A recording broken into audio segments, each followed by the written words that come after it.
So there I was, just chilling at home while admiring the only gear that I have from Serie A clubs, and I said to myself, F it, let's do another preview. So here we go, it's time to preview and predict how I believe things are going to play out in Italy's top division, and we're going to start with, hell yes, Verona, because they are back in the top division after one season in Serie B, where, similar to Mallorca in La Liga, they went down 2-0 in leg one of the promotion playoff final and won the second leg by 3 goals to emerge as the last promoted team into Serie A, which has to feel pretty sweet for them, especially since they had only finished in 6th in the table and had only won 1 out of their last 6 games to end the season, and had a +3 goal differential after 36 games, which isn't that great, all things considered. And actually, do you think finishing in 6th really deserves a chance to go up? I'm not so sure. I feel like they should just give it to the top 3 like they used to. That feels the most fair. Anyway, what this means is if hell yes doesn't embody that swashbuckling, we got nothing to lose because we probably didn't deserve to go up anyway attitude under new manager Ivan Juric and important new signing Miguel Veloso, who reunite after their time together with Genoa, then these guys are doing it wrong, okay? They're playing with house money now, so they need to go out onto the field and enjoy it, and enjoy the 3-5-2 formation, which is super popular in Italy, by the way, that Juric is probably going to put them in. So do I think that hell yes can do it? Yes, of course I can. Will they? Probably not. 19th. And up next, it's Parma, who after fighting their way through a devastating bankruptcy, which saw them banished to Serie D in 2015, only to get back into Serie A last season, they battled admirably once again throughout the 10-month campaign, including beating Inter Milan at home for the first time in decades and finishing in 14th. This season, they have the same manager and core players in place, most notably with the still doing his thing, so f*** all the haters, Gervinho, who seems to live for the biggest of games after scoring so many big goals for the club last season. I feel like, in theory, they should, with an emphasis on should, be able to build off of what they accomplished last season and do even more this time around. However, on the flip side, all of the other Serie A teams should be more familiar with them as well, which in theory should make it harder for Parma to have success. So, damn it! I wish I could see their first game of the season against Juventus so I could see how good they really were before I had to make this decision of where I think they're going to finish. But let's go with 13th. And next up, it's Genoa, also known as the team that got lucky AF to stay up last season when they finished in 17th on goal difference over Empoli. They both had the same amount of points on 38. Empoli even had more wins, but Genoa had scored 1 more goal or gave up 1 less goal than Empoli did, and that made all the difference, which is insane. Anyway, heading into this campaign, they could end up being my most improved club of the season. And not because they got a manager that I really like in Aurelio Andreazzoli, who, despite being in charge of relegated Empoli last season, which wasn't all his fault by the way, it's because his new club Genoa finally decided to spend some money and be competitive. Like by signing veteran midfield general Lazio, I like saying it like that, Lazio from Ajax, which is a great pickup in my humble opinion, as is getting young Argentine center back Christian Romero back on loan from Juventus after Genoa sold him this past summer to Juve, and this was after his standout performances last season as a 20-year-old. He is very good. And after getting the captain of Italy's U20 World Cup team, Andrea Pinamonti, who scored 4 goals in 6 games during that tournament. He was very impressive. So I just like this team. And I think they're going to get after it, and I think they're going to be the most improved. I'm going to say 12. And now let's head to Rome to talk about the team not named Roma. It's Lazio, who finally added some silverware to their trophy cabinet for the first time in 6 years, unless you count the Supercoppa Italia. Do we count that? They won that a few years ago, but I feel like it's the Community Shield. You only count that if you win it. Well, anyway, Lazio won the Coppa Italia over Atalanta last season, which is a big deal, not only for the club and its supporters, of course, but also for their talented manager, Simeone Inzaghi, and their talented players like Ciro the Hero Immobile and Sergej Milinkovic-Savic, who are world-class players when they're playing at the peak of their powers. So this trophy, for me, really validates the talent that the manager and players have. Unfortunately, they lacked consistency last season, especially after the winter break, and that led to them finishing in 8th. Which, given that they proved they could compete with anyone, this finish in the table can't be considered as anything other than a massive disappointment. However, with the confidence that comes from winning something of significance, and the pressure that it takes off of them in some ways because they did it, right? They won the Coppa Italia. They don't have to prove it to themselves or to anyone else anymore. They know that they're a good team. I think we're going to see a shift in focus from Inzaghi and his men as they look to get it right in the league so they can get back into Europe and hopefully, from their perspective, finish above Roma. which they won't. 6th, and now we got ourselves some Cagliari, who despite finishing in 15th last season under Ronaldo after his first year as manager of the club, they planted the seeds to set themselves up to do well for this upcoming 10-month marathon of a season. And that starts with the signing of the talented but outspoken midfielder, Raja Nainggolan. But since he's played for them before from 2010 to 2014, they know what he's about and he knows what they're all about, which is important because I'm sure it'll feel like coming home to family. Also, at only 31 years old, he still has a few good years left. Plus, he's got to have a huge chip on his shoulder after he got shipped out of Inter. And for me, a pissed off Raja is the best Raja. I think his leadership and experience, and especially his enthusiasm to prove people wrong, will infect the team in a positive way, so 2 things will be key. 1, Raja's health, which ruined much of his season last year and ultimately his relationship with Inter Milan. If he's healthy, then the consistency of the team will be much better, and in theory, they should have a better season and more success. And 2, they need to find a strike partner for Leonardo Pavoletti, who had a career-high 16 league goals last season, and they have to do it either through the transfer market or with someone already on the team stepping up and doing the job, because the second best goal tally was by João Pedro, who had 7 last season, and frankly that's not good enough if they actually want to achieve something special this season. Now both of those things are satisfied, however. I could see them potentially sneaking into the top half of the table, but maybe we should play it safe and say 11th. And now it's time for It's Me, Mario, as we talk about Mario Balotelli and his new club, the recently promoted Brescia. And here's what I can see. They have a manager in Eugenio Carini who implemented a style that scored a ton of goals en route to them winning Serie B by 1 point over Lecce. However, they gave up 42 goals in Serie B as well, which for a league champion seems a bit high since they average giving up more than 1 goal a game. So imagine what Serie A teams are going to do to them this season. With that said, they did pick up Super Mario, of course, who at the age of 29 should still have a few good years left in his tank, especially since he's returning home to play for the club that his parents supported while he was growing up. So his motivation should be sky high. And they kept all of their core players from last season, most notably Alfredo Donnarumma, who scored 25 league goals. But they needed help defensively, and they didn't do anything in the transfer market to address this concern. So as much as I believe in what Carini is building at the club, I just don't think it'll be enough this season, and they're going to go straight back down again, just like they did the last time they were promoted 8 years ago, 18th. And next up, it's AC Milan, who were once the most famous Italian club in the world.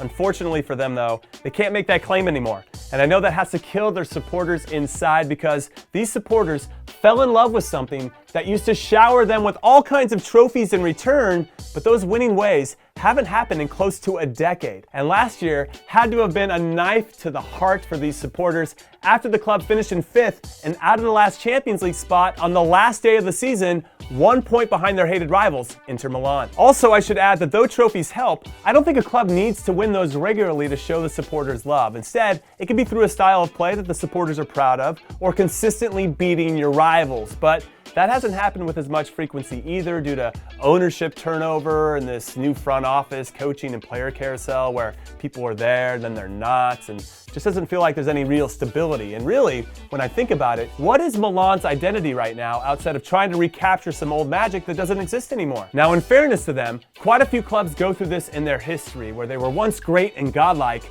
but then they hit a lull where some bad decisions have this negative ripple effect that seems to set the club back a few years, which I believe is similar to what Manchester United is going through at this very moment. But I think this is the year where Milan will look back and say that this is the season where things finally change for the better. So with all due respect to Gennaro Gattuso, who I love dearly because he always remains true to himself, they finally brought in a proper manager in Marco Giampaolo, who put together some very good teams at Sampdoria over the last 3 seasons.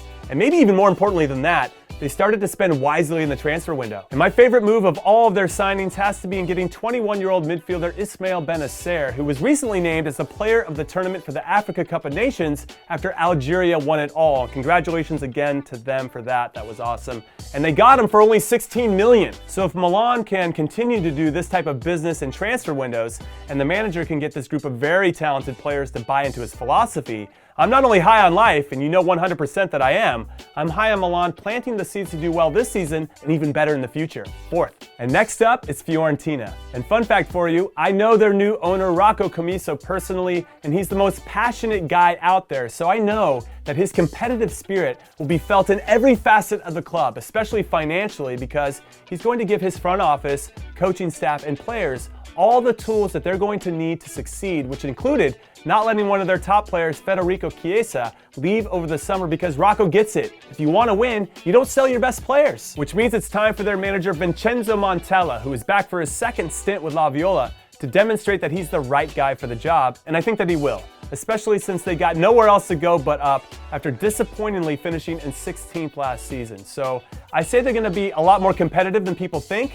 but they're not going to crack the top 6 just yet. Maybe in a season or 2, or maybe even 3 after this one. So let's go with 8th. And up next is Atalanta, who were the big surprise in Serie A last season with their 3rd place finish in the table, which is just what? And as finalists in the Coppa Italia, which again is just because it included knocking out reigning champions Juventus along the way, which is a testament to their manager Gianpiero Gasperini, who guided the team out of a tough start to last season to qualifying them for their first ever Champions League campaign in the club's history. However, and we've seen this before, when a smaller mid-table club does the somewhat impossible and ends up qualifying for a European competition that they don't necessarily have the financial support to build a squad that can compete in multiple competitions, it always impacts their form in the league. Always. So it's hard to see how it won't impact Atalanta's either, despite my admiration for Gasperini and his star striker Duvan Zapata, who frankly, I'm surprised is still on the team. I thought a bigger club would have swooped in and bought him for sure. Or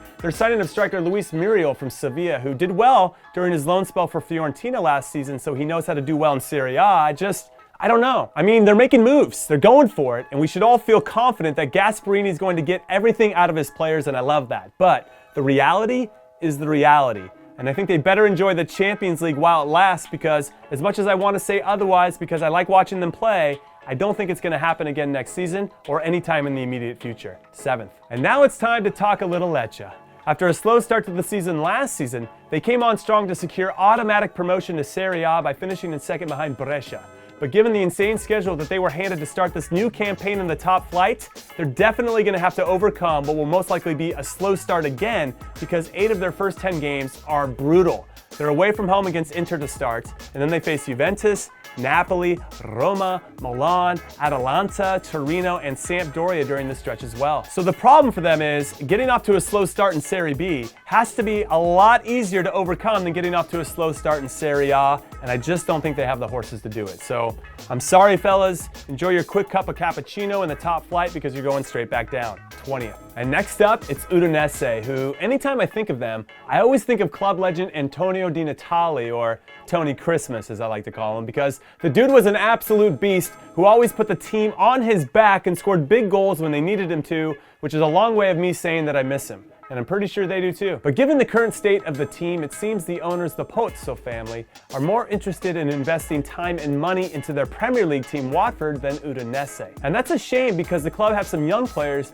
that you should be keeping your eye on, like their number 10 Rodrigo De Paul, who had 9 goals and 8 assists last season, midfielders Rolando Mandragora, Seko Fofana, Ignacio Pusetto, and Real Madrid product Cristo. So you couple the potential of these youngsters with everyone's favorite name striker Kevin Lasagna. Yes, still can't believe that's a real person. And I believe this team has mid-table purgatory written all over it. 15th. And oh yeah, it's time for my favorite team in Serie A, Roma, Roma, Roma. Because this season is all about potential, with a group of talented but young players and a talented but young coach who has no experience coaching in Serie A, which honestly sounds like it's going to be a roller coaster of a season, and I absolutely love it. And yes, it sucks that club legends Francesco Totti and Daniel De Rossi are both not involved in the club in any way, and that the club aren't in the Champions League this season after being semi-finalists 2 seasons ago. But think of it this way.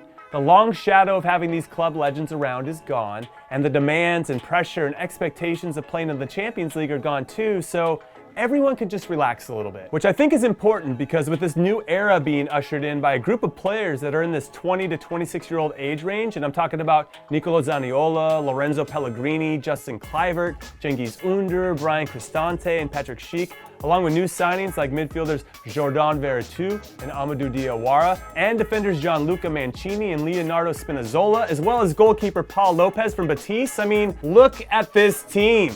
The future is now, and they're going to want to put their stamp on what Roma is all about. So out with the old and in with the new, and I'm super excited. However, a lot of youth mixed in with an inexperienced manager doesn't always lend itself to success. Right away, that is. So I think they're going to get fifth this season, but the future is f***ing bright, man, and that pumps me up. Dai Roma! And up next, it's Spal, who continue to impress me with not only their rise from relative obscurity in Serie C, but in how they're positioning themselves to be a mainstay in the top flight for years to come, which in many ways is due to their manager Leonardo Semplici, who has guided the team from the financial handcuffs of the third division to beating Roma twice last season, which is unacceptable, but it had to be one of their highlights of the last campaign as they finished in a respectable 13th. Unfortunately, they lost one of their best players in wingback Manuel Lazzari to Lazio, and that's a shame because after 198 games for the club, he knew Semplici's style quite intimately, so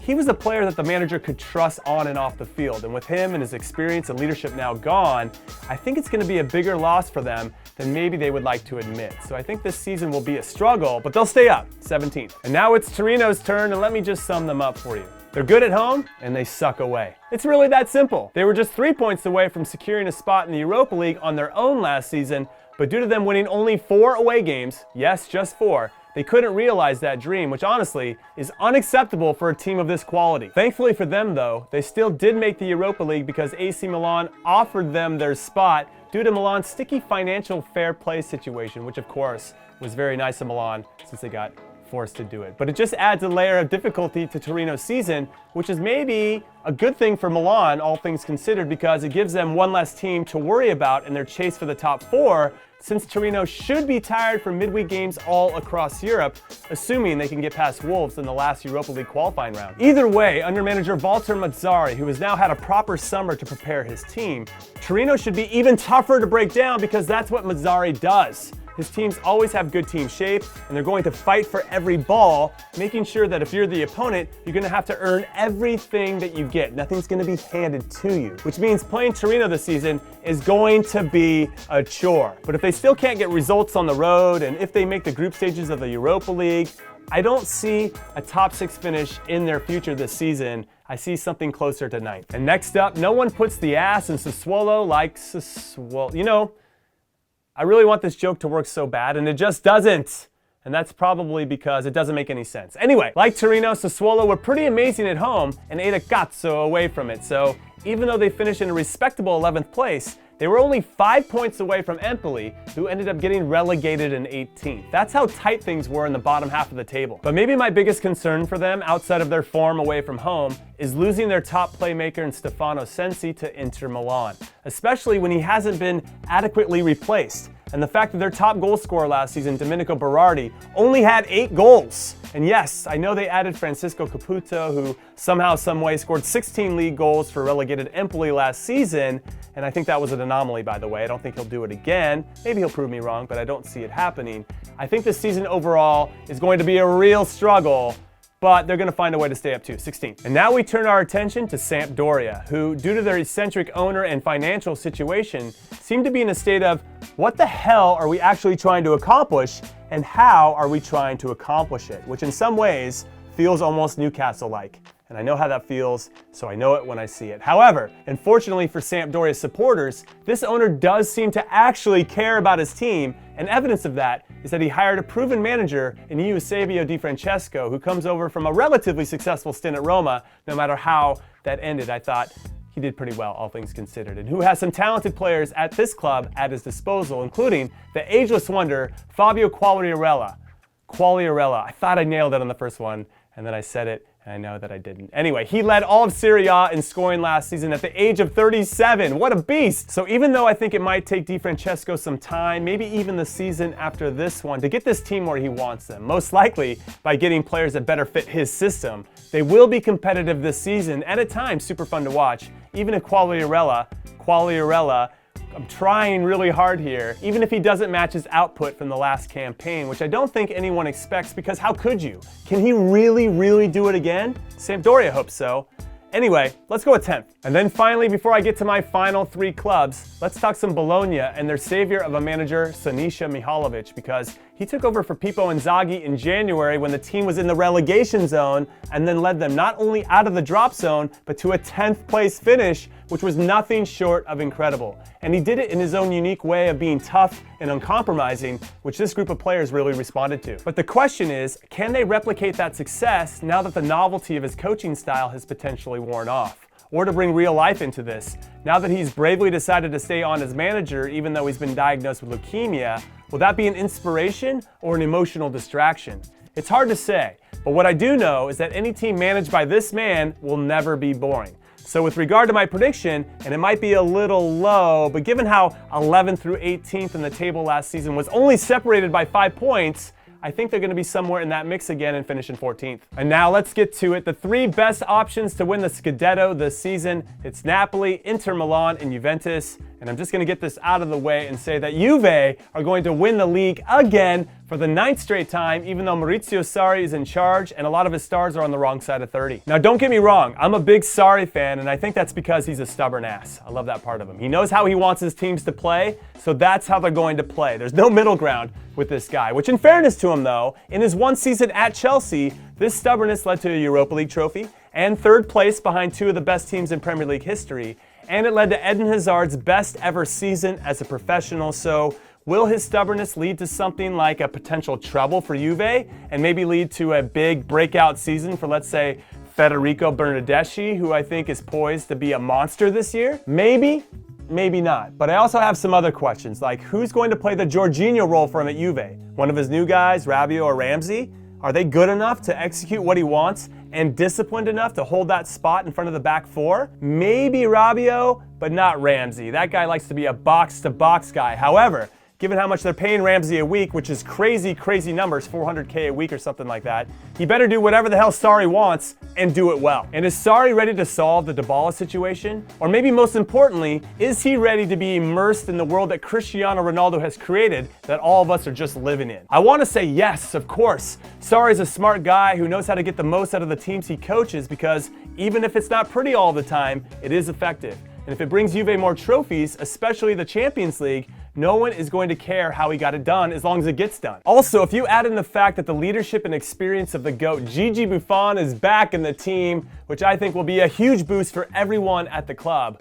and with them winning the who's going to sign Matty de Ligt sweepstakes, their defense just got a whole lot better too. So yes, even if they stumble over Sarri's tactics from time to time, this team has way too much talent and experience to not win the title yet again, which has been a really long way of me saying that Juve is going to finish in 1st. Which leaves us with, who is going to finish in 2nd? Because at the moment, Napoli and Inter are the 2 top choices to potentially upset Juve this season, or at least catch them in the very near future. But it's hard to say which one is closer to doing that. Is it Napoli, who are now in their 2nd season under Carlo Ancelotti, which is when, we could argue, his tactics and philosophy should really sink in with this group of players as he becomes more familiar with them and they become more familiar with him? So the trust and rapport will continue to get stronger and then extend itself out onto the field. Or is it Inter Milan, who with their huge coup of attracting highly successful manager Antonio Conte to the club, they have now hired a coach that will immediately demand respect from everyone and which should now make Inter an attractive team to want to play for? I don't know, it's so hard to say. Now, Napoli made a huge signing of Kostas Manolas from Roma to shore up some of their defensive issues and give Kalidou Koulibaly a top defender to play next to, which should help strengthen the spine of the team and make them even more difficult to break down. But Inter signed one of my favorite defenders of all time in Diego Godin on a free transfer, so him alongside stud defenders Milan Skriniar and Stefan de Vrij should make for a fearsome threesome in Conte's patented 3-5-2 formation. And also, Conte finally got his man, Romelu Lukaku, after what felt like months of haggling back and forth with Manchester United, which I think will end up being a great signing because, unlike most of you haters out there, I'm a big Lukaku fan. I think he does a lot of the little things very well, which goes unnoticed most of the time. And maybe just as important, because they're going to be valuable connections in midfield, I really love the signings of Stefano Sensi from Sassuolo because he's got that great deep-lying playmaker vibe about him. Valentino Lazaro from Hertha, who I think will do very well up and down the right side of the field. And I'm not sure why I'm using my left hand to tell you about bombing forward on the right side, and 22-year-old Nicola Barella, who can do some special things in the middle of midfield. However, Conte still needs to put all of these pieces together and solve the Mauro and Wanda Icardi situation, which is a disaster. While Ancelotti already has pieces together, so he's just trying to strengthen what he has in front of him. And what Ancelotti has in front of him is a really good team that already knows how to play together, and I think that will ultimately make the difference as Napoli finish in second and Inter finish in third. But Inter aren't too far off from being something special. Anyway, that is it. That is all I got. And yes, I know I picked the 3 teams that just got promoted to go straight back down, but that's because I think there is a huge gulf in quality between Serie B and Serie A, and it's going to show, okay? Especially because none of these 3 promoted teams, minus Balotelli to Brescia, made any significant signings. They're rolling with what they got, which I admire, but it's risky. Okay, so now that's all I got. So let me know your thoughts down below. As always, hit that like and subscribe button for more of the good stuff and to show your appreciation for the work that me and Mike K are putting in. And enjoy the Serie A season, everyone. Should be good. Later.